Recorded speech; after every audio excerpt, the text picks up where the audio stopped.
Hey everyone, welcome to another Ron podcast. So I have a bunch of movie news and updates for you. Let's start out with Fast and Furious 6, which comes out on May 24th. So Jason Statham is playing Ian Shaw, according to IMDb, Owen's brother. I think this will be a setup for Fast and Furious 7. So it sounds like at the end of Fast 6, or Furious 6, whatever you want to call it, Ian Shaw calls Dom, kind of introduces himself, and I don't know if they end up in Tokyo. I heard something about Han. Agent Stasiak from Fast and Furious, the fourth movie, he's back. I'm not sure what kind of a role he'll be playing in this movie, if it's going to be connected to the return of Letty. Gina Carano is playing Riley, and there's a guy playing Sergeant Sheldon. And they're already talking about a Hobbs spin-off. May take place between Fast 6 and Furious 7. I'm not sure if that'll work. I don't know if that's really necessary. The character is great, but is he going to be chasing after some other people? Not Dom's team, obviously. That'll be interesting. I don't know if Justin Lin is interested in directing or not. Ant-Man is scheduled for release on November 6, 2015. Apparently there's some teaser, some kind of footage leaked on March 19th. I haven't seen that, haven't heard anything about it. We got a new trailer for Star Trek Into Darkness, an international trailer. Benedict Cumberbatch looks badass in this. He has a very plain appearance, but gives a very, very powerful performance. And he delivers the dialogue really well. I'm really looking forward to that movie. I think it's going to make so much bank. Trans4mers. There's a new trilogy on the way. The first part is scheduled for release on June 27th, 2014. Mark Wahlberg and Jack Reynor are attached. So far, this is all speculation, kind of rumor. It takes place 4 years after Dark of the Moon. The Autobots and Decepticons have all but vanished from Earth, and then an ancient, powerful Transformer menace targets the planet. Paramount says this info is inaccurate, and some posts were actually removed. So don't quote me on any of this. But if that plot synopsis is true, that's what they did with the first three films.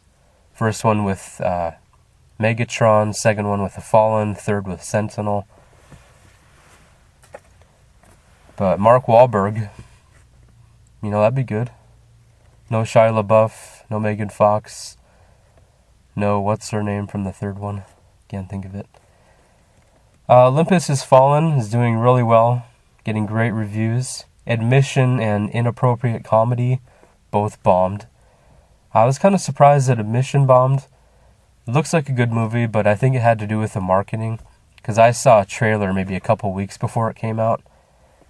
So there wasn't a lot of buzz about that. There's talk of an Escape from New York trilogy, kind of a reboot, remake. It's early on. I think it's kind of too soon to be talking about a trilogy. You want to get one movie right and then go from there. Who do you think should play the lead? Who should play Snake Plissken? Kurt Russell? How about a Dick Tracy reboot? Do you think that needs to happen? Do you think it will happen? The original from 1990 starred Warren Beatty, Madonna, Al Pacino. Great movie. Iron Man 3. Okay, so I checked the IMDb page a couple days ago. The runtime changed to 140 minutes from about 109, which I'm really excited about, because I'm hoping there's tons of action in it. There's a TV spot from the Kids' Choice Awards where he suits up kind of in pieces, one by one, suits up really fast. That looked really cool. Another movie I think is going to make tons of bank. G.I. Joe 2, G.I. Joe Retaliation. There's a 4-minute clip on YouTube. The action sequences are filmed really well.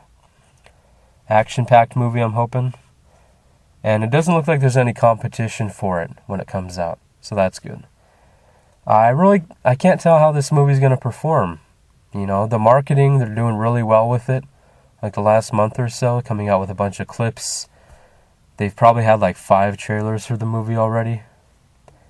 But who knows? Snitch and A Good Day to Die Hard. You got The Rock and Bruce Willis. Those movies didn't do so well. So I'm not sure how this one's going to do. I saw a trailer for 42, the Jackie Robinson story. Has Harrison Ford in it. Comes out in April. That one looks really good. I like baseball movies. It's weird. I don't like sports in general, like watching them. To me, it's like watching people work. But I like sports movies. Good baseball ones. For Love of the Game. That's a good one with Kevin Costner. Field of Dreams, another one with Kevin Costner. I saw a trailer for a movie called Lumpy, starring Justin Long. It gives kind of a comedy, dramatic performance. Good balance. So I went on to IMDb to find out when this movie is coming out, and I couldn't even find a page for it. It was renamed Best Man Down, and apparently it was released on October 20th of 2012. Also stars Shelley Long, no relation to Justin. So I don't know, this movie looks really, really good. I'm not sure if it's coming out soon, because there was a trailer for it like a month ago. I watched Due Date. It was good. I didn't expect the drama throughout. I don't think they did a good job balancing the comedy and drama, or at least I just wasn't expecting it.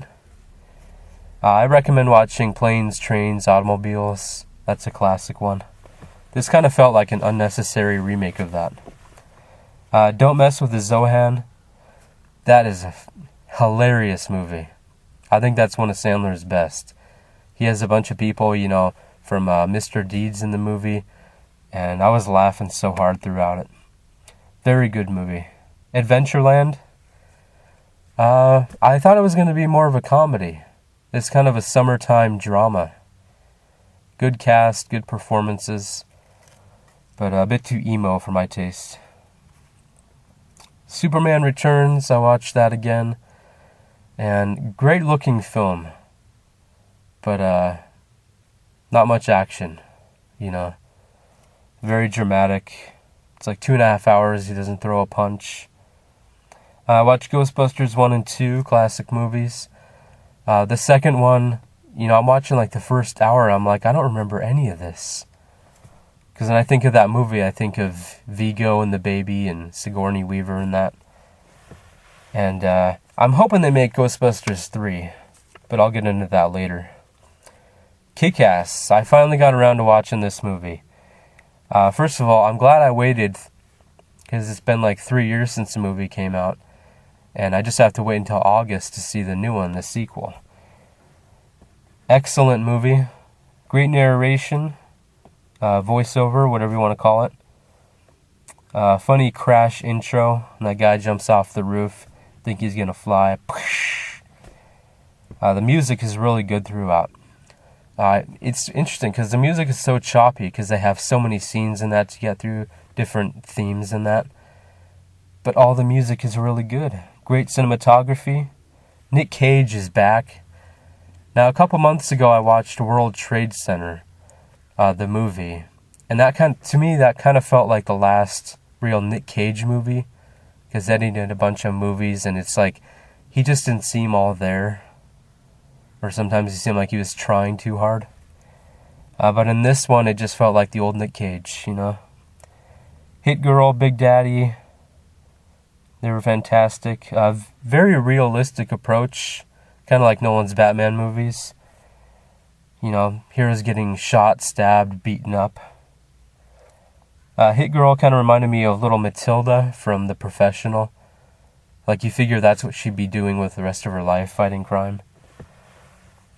Mark Strong is the villain. I can't think of the villain's name. I think it starts with a V. No, not a villain. He's also great in Green Lantern and Robin Hood. Robin Hood, the 2010 movie by Ridley Scott. Very underrated movie. I like the jetpack at the end. That was really cool. Got little machine guns on it. The Wolverine reference, with the metal plating in him. And that works too, since he's going to be fighting crime. He can take a good beating. Anyways, that is going to do it for this edition. Thank you very much for listening. Leave some comments below, some video responses. Let me know what you think. And I will talk to you later.